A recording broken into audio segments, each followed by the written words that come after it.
There's something else you should know about the Shia. There's many things you may have heard about the Shia school of thought. Here's 10 that happen to be true. Number 1. Shia Muslims recite the adhan, or the call to prayer, differently to other Muslims. Sunnis and Shias have the same adhan, except for a slight difference. After saying Ashhadu anna Muhammadur Rasulullah, Shia Muslims also recite Ashhadu anna Aliyun waliyallah. They also recite Hayya la khayril amal. Sunni Muslims recite neither of the two. So what's going on here? Well, first of all, according to the jurists of the Shia school of thought, to say Ashhadu anna Aliyun waliyallah is not a part of the adhan.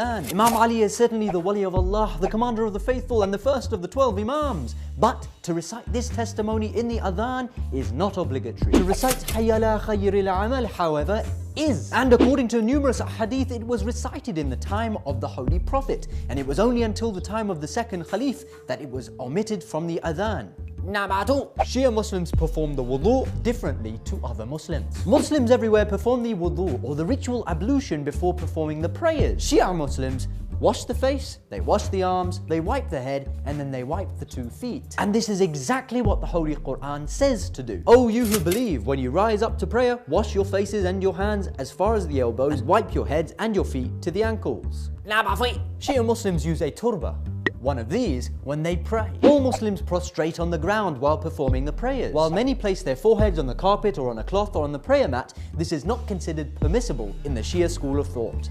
According to Shia Ahkam, the rulings, prostration must be performed on an all-natural substance, and this is because the Holy Prophet did this. According to a popular Sunni source, Abu Sa'id al-Khudri narrated, I saw Allah's Apostle prostrating in mud and water and saw the mark of mud on his forehead. Maymuna also narrated, Allah's Apostle used to pray on a khumra, a small mat made from palm fibers, and he used to prostrate on that. In fact, according to Al-Shawkani, another Sunni scholar, over 10 companions of the Holy Prophet also witnessed him doing this. Imam Sadiq, the 6th of the 12 holy Imams, explained how prostrating on an earth-like substance expresses the humility before the Creator. He said it is not appropriate for one to place his forehead on something which stubborn materialists worship, such as something that we can wear or something that we can eat. Prostration on earth is the best way. And of all the things which are considered permissible for us to prostrate upon, the most recommended is the earth from the sacred land of Karbala.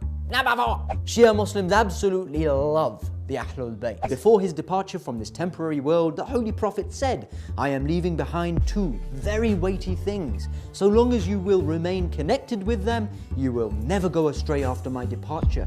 One of them is the Book of Allah, and the other is my progeny, my Ahlul Bayt. Muslims who truly love the Holy Prophet and love Allah will obey the Holy Prophet. The Holy Quran states, tell them, if you love God, follow me. Shia Muslims don't love the Ahlul Bayt solely for their virtues, but rather because it's a commandment of the Holy Prophet, which means it's a commandment of Allah. Number 5. Shia Muslims believe in the concept that the 12 holy Imams are immaculate or infallible. Infallibility in the Shia school of thought is the concept that those who are sent by Allah to guide and protect humanity must be sinless human beings, meaning that while having the human ability to sin, they don't, because of the status bestowed upon them by Allah and their high level of faith in Him. And the concept of infallibility is not solely for the Ahlul Bayt, but rather for the Holy Prophet and all the prophets and messengers before him, because a perfect guide for humanity must be free of committing sins. And it makes perfect sense. Think about it. Imagine if somebody told you not to drink alcohol, but on the weekend they were chugging it down. Imagine someone told you not to steal, but somebody stole my hat. Imagine if somebody told you to smile and be well-mannered like this. Smile and be well-mannered, you foul-smelling ape. Do your prayers, you despicable human being. We have a word for such people. It's called hypocrisy.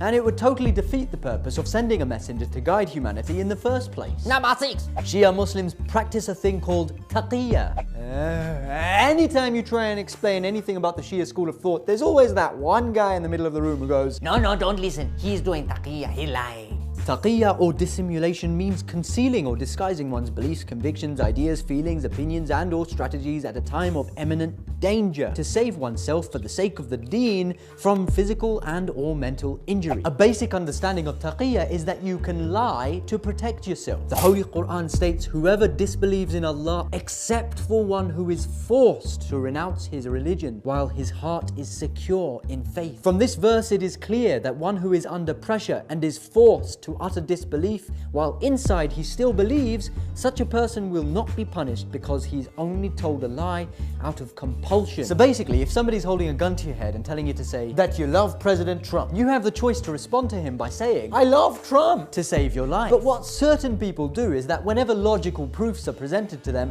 they say, No, don't listen to him. He's doing taqiyya. Don't listen. He's lying. take a chill pill. I recommend the red one. If someone's life is not in any immediate danger, why would they lie?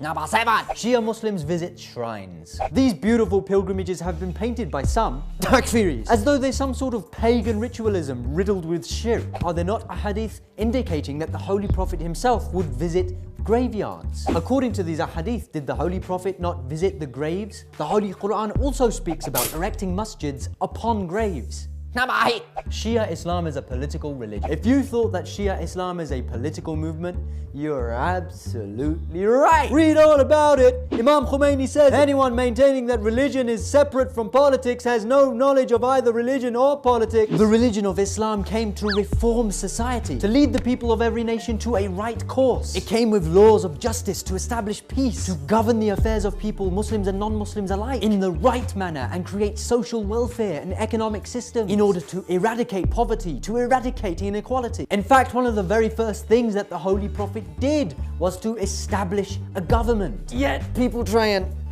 separate religion and politics. They say things like, oh, politics is dirty. Of course politics is dirty, and it's gonna remain dirty until good people get involved. 2017 and the world is an awful place to live, and it will stay that way until you try and change it. Imam Khomeini explained that the politics he talked about was a perfect form of politics. Politics is meant to guide people and take into account all interests of the society and man. This is the politics of the prophets. Number 9. Shia Muslims are in the minority. Question: if the Shia Muslims are on the right path, why are they in the minority? And why do so many others, takfiris, consider them not to be within the folds of Islam? If our criteria for finding the truth is whatever the majority of people are doing, then we would never have been in the party of Ibrahim in the time of Ibrahim, nor the party of Isa in the time of Isa, nor the party of Musa in the time of Musa. The Holy Quran states, but no one believed Musa except some youths among his people. How many people fought with the Holy Prophet in the Battle of Badr? A mere 313 against over 1,000. And the party of Allah was still successful. Number 10. Shia Muslims believe in muta, or temporary marriage.